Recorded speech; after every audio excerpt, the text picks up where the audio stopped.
Ni hadithi ya binti mwenye kigugumizi. Sauti yake hukwama kila napojaribu kuzungumza. Tangu utotoni alizoea kuchekwa, kudharauliwa na kupuuzwa.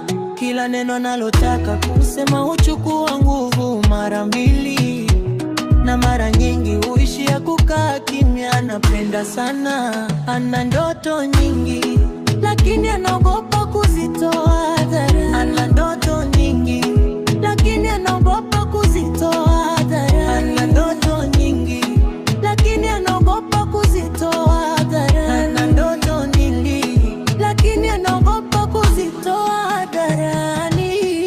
Anapenda sana, ana ndoto nyingi,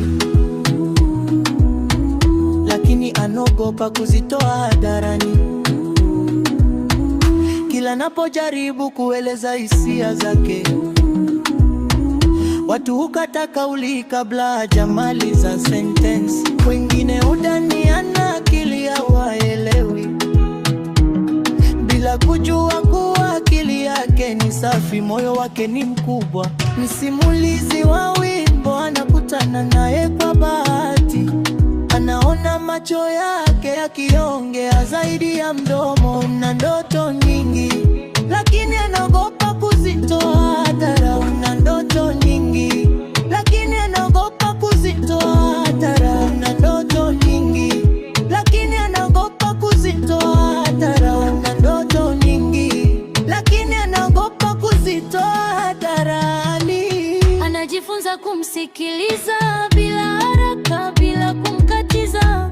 Ndani ya ukimya wake anagundua upendo wa kweli, uaminifu na maumivu aliyoyabeba muda mrefu. Upendo wao unakuwa somo kwa jamii. Si kila sauti husikika kwa kasi, lakini kila moyo unatamani kigugumizi chake. Hakimfanyi awe mdogo, kinamfanya awe wa kipekee. Upendo hauhitaji maneno kamili, heshima